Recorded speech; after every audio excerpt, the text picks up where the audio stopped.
We're going to turn to the coronavirus testing scare now in the NFL. Numerous false positive test results from the same lab in New Jersey, sending the league into a total frenzy. Will Reeve joins us now with more on this. Good morning, Will. Good morning, Cecilia. About a third of teams in the league were thrown into that frenzy due to that reported slew of false positives from one of the 5 lab sites the league has been using. It shows just how fragile the situation is as America's most popular league gets ready for kickoff in just over 2 weeks. He's got it! Touchdown, Buffalo! This morning, COVID confusion in the NFL. The league announcing detected irregularities in a recent batch of tests from one New Jersey lab. Several false positives sending teams into chaos. A source confirms to ABC News that 77 tests from 11 teams have now been affected by the presumptive positives from BioReference Lab. All tests at the lab are being retested. Many teams canceling practice in the wake of the news. We've been open with our team.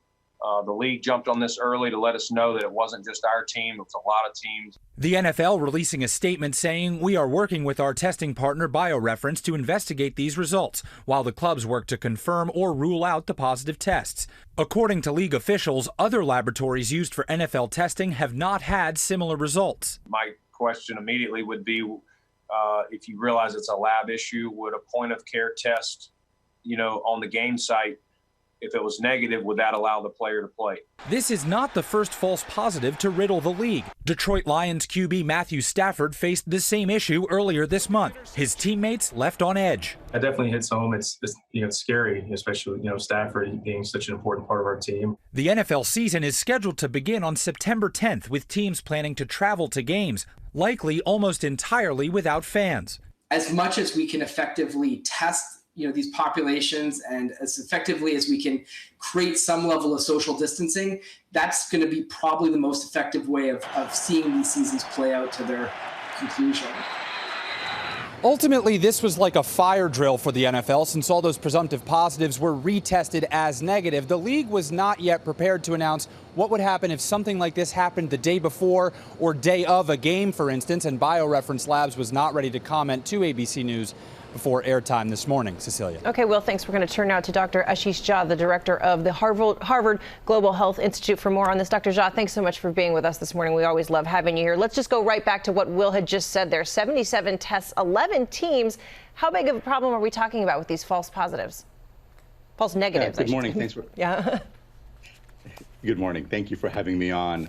We are seeing some false positives and false negatives on these tests. First of all, 77 is a lot, and says to me there is a problem with BioReference and they've got to fix their lab issues.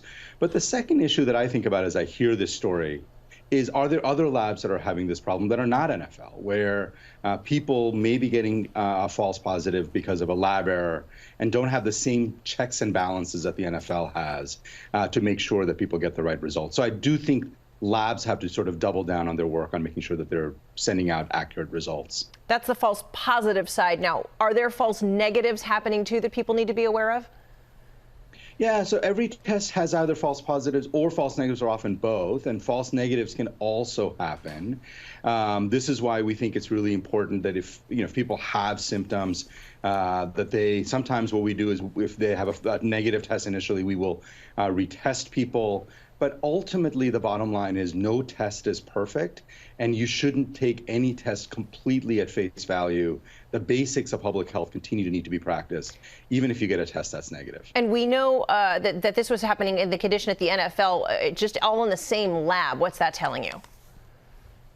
Yeah, so there's clearly a lab problem, right? There's clearly either it's a contamination or there's something about the way that they're running the reagents. And as I said, we have labs now across the country running these tests. This kind of stuff happens from time to time. But given that we're in the middle of a pandemic, the lab really does have to double down on its efforts to make sure it corrects it. And it should be a wake-up call to other labs, too, to look to make sure that they're not running into similar. And Dr. Jha, quickly before we let you go on this issue of the FDA approving this convalescent plasma for treatment for corona patients, you said you were optimistic, but you also have some concerns. What did you mean by that?